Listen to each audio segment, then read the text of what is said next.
그러면 이제 저는 쿠베플로우 발만 담가보기라는 스터디를 진행했던 빌더 김병조라고 합니다. 그래서 앞선 발표자 분들께서 다들 좀 기술적인 부분을 많이 말씀을 해주셨는데, 저는 그런 것보다 일단 스터디의 회고에 대해 더 치중해서 발표 자료를 만들었고요. 어떻게 스터디가 진행됐는지에 대한 내용을 발표를 하도록 하겠습니다. 그래서 일단 저는, 근데 뭐 제가 궁금하신 분들은 저렇게 CV나 블로그 그리고 링크드인을 통해서 저에 대해 알 수 있고요. 저는 줌인터넷 부서연구소에서 연구자 및 그 개발자로 현재 전문 연구 요원으로 재직에 있고요. ML과 비전 그리고 MLOps에 관심이 많은 개발자입니다. 그래서 이제 쿠베플로우 발만 담가보기라는 스터디를 제가 찰나님께 수도랩에 이제 제안을 했었고, 그렇게 스터디가 진행이 되게 됐었는데, 왜 쿠베플로우를 이제 선택을 했냐면, 일단 요즘 거의 대부분의 기업에서 쿠버네티스 환경을 사용을 하고 있죠.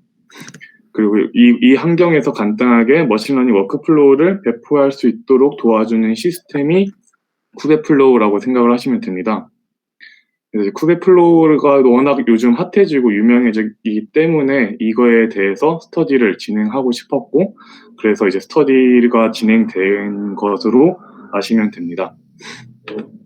그럼 이제 쿠베플로우에 어떤 기능들이 있는지 그냥 간단하게 소개를 드리면, 파이프라인처럼 머신러닝 워크플로우를 파이프라인으로 만들어서 여러 가지 기능을 할 수 있고요.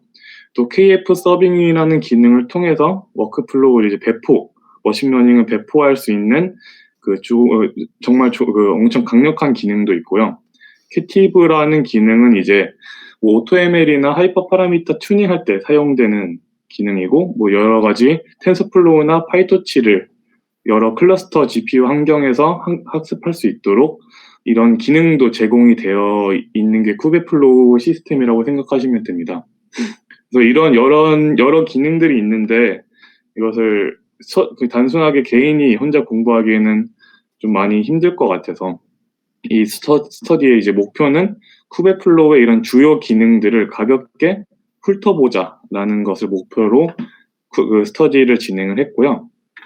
그래서 총 4가지의 목표가 존재합니다. 쿠베플로우가 이런 거구나, 이런 기능들이 있구나, 이런 사이트가 있다더라. 즉 자료 공유를 위한 스터디도 이제 그것도 목표로 삼았고요. 그리고 이렇게 하면 된다더라 식으로 간단한 실습을 통해서 튜토리얼을 제공하도록 하였습니다. 그래서 스터디원 모집을 했어야 됐는데, 저희는 이제 다른 스터디 분들도 다 당연히 배경 지식이 필요하지만 저희는 쿠버네티스랑 ML에 대한 이해도가 필요했습니다. 그래서 어느 정도 쿠버네티스를 사용하신 분들과 그리고 머신러닝을 한 번이라도 경험해 보신 분들을 이제 우선 스터디원으로 모집을 하려고 했고요. 그것보다 이제 일단은 열정이 가장 중요시 여겨서 이제 스터디원을 모집을 하였습니다. 그래서 총 9명의 러너와 저 1명의 빌더가 이제 총 10명으로 스터디가 진행이 됐고, 중간에 이제 당연히 모든 스터디가 그랬듯이 잠수를 타신 분들도 존재하고, 그래서 그런 부분은 이제 제가 발표를 땜빵을 채운 이런 식으로 진행을 했었습니다. 그래서 지난 한 12주 동안 이제 연휴도 껴 있었고요. 그리고 여러 가지 사정상 12주 동안 스터디가 진행이 됐었는데, 어떤 성과가 있었는지에 대한 말씀을 드리도록 하겠습니다. 우선 스터디는 이런 주제 선정, 그리고 발표자, 그리고 스터디 시간과 방법 결정하고, 스터디 진행 후 마지막 스터디 시간을 회고를 하면서 모든 스터디가 총 12주 안에 진행이 됐고요. 오른쪽과 같이 이제 주제는 총 10가지로 진행을 했습니다. 즉, 한 발표자가 한 주제를 가지고 한 주에 발표할 수 있도록 진행이 되었습니다.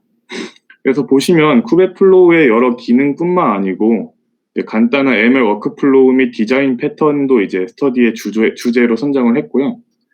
쿠베플로우를 사용하기 위해 이제 쿠버네티스 기본 구성 요소 및 어떤 개념, 이게 무엇인지에 대한 그 주제도 잡아서 일단 배경 지식을 탄탄하게 하려고 생각을 했습니다. 그 쿠베플로우의 소개 및 설치가 저희가 생각지 못했던 가장 큰 난관이었는데요. 쿠베플로우가 뭐 당연히 계속 개발이 현재 왕성하게 되어 있는 오픈소스이다 보니까 버전 문제가 가장 어려웠습니다. 해서 버전마다 설치 방법도 다르고 버전마다 지원하는 기능들이 달랐기 때문에 쿠베플로우 설치에 가장 많은 분들이 어려워하셨다고 했습니다. 그럼 이제 이 스터디들은 온라인 모임으로 당연히 진행을 할 수밖에 없었는데요. 코로나 때문에 매주 월요일 9시에 진행을 했습니다. 다른 스터디 같은 경우에는 게더타운이나 뭐 줌 이런 걸 이용해서 진행을 한 걸로 알고 있는데, 저희는 이제 구글 미트로 그냥 가장 빠르게 접근할 수 있도록 구글 미트로 사용을 해서 스터디를 진행을 했습니다. 미트는 이제 슬랙 화면인데요. 제가 매주 월요일 날 이런 식으로 어떤 스터디가 진행될 예정이다 라는 것을 미리 공지를 올리고, 정해진 시간에 또 링크를 올리면 그거에 러너분들이 참석해주는 식으로 매주 월요일 날 진행이 되었습니다. 그래서 이제 스터디 성과에 대해서 말씀을 드리는데, 총 10개 스터디의 각 첫 번째 4개까지의 슬라이드를 이어 붙여서 이렇게 올려놓았어요.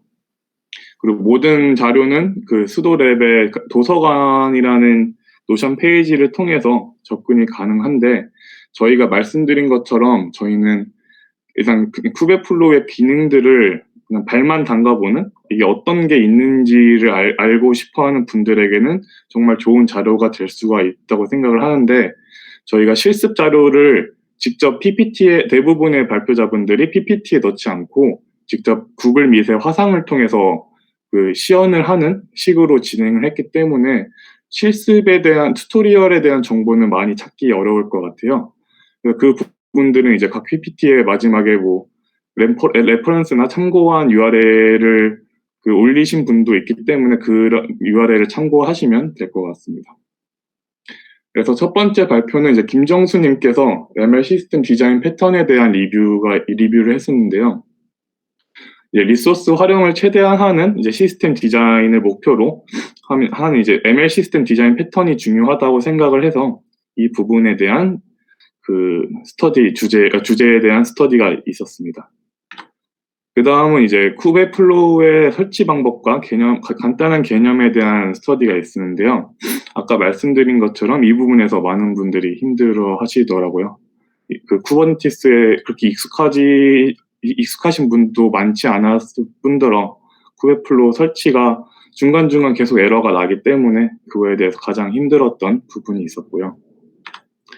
그 다음은 쿠베플로우에 저는 이게 꽤 강력한 기능이라 생각하는데 노트북이라는 기능이 있습니다. 다들 써보신 적 있는 주피터 랩이나 주피터 노트북을 생각하시면 되는데, 쿠베플로우 노트북은 좀 더 좋은 기능이 있는데 각 노트북의 자원을 설정을 해줄 수가 있습니다. 이 노트북에는 GPU 몇 개가 달려있도록 아니면 램을 어느 정도 사용할 수 있도록 할당을 해주는 기능이 있고요. 그 다음 쿠베플로우의 페어링이라는 기능이 있는데, 로컬에서 쿠버네티스 클러스터로 여러 가지 요청을 보낼 수 있게 하는 쿠베플로우의 강력한 또 원격 기능이 있습니다. 그리고 캣티브라고 아까 말씀드린 것처럼 오토ML이나 이제 하이퍼 파라미터 튜닝할 때 사용되는 기능인데요. 이제 어떻게 보면 여러 가지 시행착오를 통해 가장 좋은 성능을 낼 수 있는 하이퍼 파라미터를 찾는 그런 쿠베플로우의 기능이라고 생각을 하시면 됩니다. 다음은 이제 가장 많이 쿠베플로우 사용하는 가장 많은 이유가 이 파이프라인 때문이라고 생각을 하시면 되는데, 이제 ML 파이프라인이라고 데이터 수집부터 학습, 검증, 배포까지의 과정을 이제 ML 파이프라인이라고 합니다. 이 작업을 자동화하고 관리할 수 있는 쿠베플로우의 가장 강력한 기능인데, 이거에 대한 주제로 또 스터디를 진행을 하였습니다. 그리고 이제 아까 말씀드린 것처럼 쿠버네티스의 여러 GPU들을 한 번에 사용하면서 모든 클러스터의 자원을 낭비 없이 학습을 하게 하는 오퍼레이터, 즉 ML 잡스에 대한 이제 기능도 존재하고요. 그리고 이제 학습된 모델이나 그리고 데이터 셋들 그리고 기타 아티팩트들을 이제 관리할 수 있는 메타데이터라는 기능도 이 기능에 대해서도 스터디를 진행하였습니다. 그리고 마지막으로 이렇게 학습된 모델을 가지고 어떻게 배포하는지 KF 서빙이라는 기능을 통해서 여러 가지 그 배포를 더 손쉽게 할 수 있는 기능에 대해서도 스터디를 진행했습니다. 네, 맞습니다. 요즘 그 메타데이터에 대해서 여러 가지 툴도 있고 여러 가지 오픈 소스들이 정말 많고 그걸 꽤 필수적으로 다루는 사람들도 많은 것 같습니다. 그래서 이제 간단한 스터디 회고를 한다면 일단 온라인 모임의 장단점이 있었습니다. 우선 장점으로는 유연한 스터디 모임이 가능했기 때문에 뭐 시간에 딱 맞춰서 오지 않고 적당히 뭐 일찍 적당히 늦게 오셔도 충분히 스터디에 참여가 가능했다는 장점이 있는데 단점으로는 얼굴이 보이지 않도록 진행을 처음에 했었습니다. 그래서 왼쪽 보시면 이렇게 검은색 화면에 뭐 두 사람의 이제 아이콘만 존재를 했는데 이 상황에서 스터디를 진행하다 보니까 발표자 혼자만 이제 떠드는 그런 발표가 진행이 됐었습니다. 그래서 한 2주차, 3주차부터 이러면 안 되겠다 생각을 들어서 이렇게 오른쪽은 구글 밋 그 공식 홈페이지의 이미지인데요. 사람들이 얼굴을 보면서 스터디를 참여할수록 할 수 있도록 진행을 했는데 그렇게 잘 되진 않았던 것 같더라고요. 당연히 다들 집에 계시고 하니까 본인의 얼굴 그 화면을 잘 안 켜시는 분들도 많았습니다. 그리고 이제 가장 스터디를 진행하면서 어려웠던 점이 참여율을 높이는 방법에 대해서 생각을 많이 해봤는데요. 특히 올해 초에는 설날이란 연휴가 있어서 많은 분들이 뭐 월요일이나 이럴 때 연차를 내고 더 길게 휴식을 취하시는 분들이 많았습니다. 근데 그런 걸 미처 처음에 깨닫지 못하고 계획을 미리 정하지 않아서 많은 분들이 좀 흐지부지하게 되는 그런 경험도 있었고요. 또 저희가 하는 스터디가 후베플로우라는 약간 좀 마이너틱한 아니면 요즘 핫한 그리고 좀 어려운 그 지식이다 보니까 스터디원마다 스터디 지식이 차이가 있었습니다.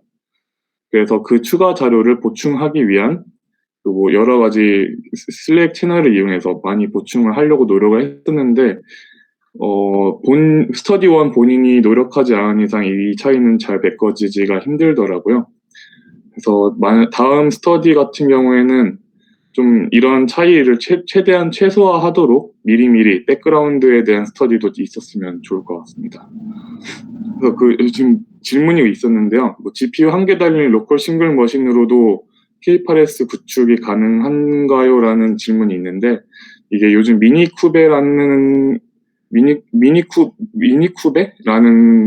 그 구축 툴도 있고요. 그리고 여러 가지 툴이 있어가지고 그걸 사용하면 충분히 가능합니다. 그래서 이제 마무리를 하자면 원래 제가 그 컴퓨터를 공부하면서 스터디를 처음 해보았습니다. 또 스터디도 처음 해봤는데 스터디장도 처음 해보는 시간이어가지고 좀 많이 미숙했던 경험이 있었습니다. 하지만 정말 좋은 경험이었고 여러 가지를 같이 공유하면서 여러 가지를 배울 수 있었던 그 시간이었던 것 같고요.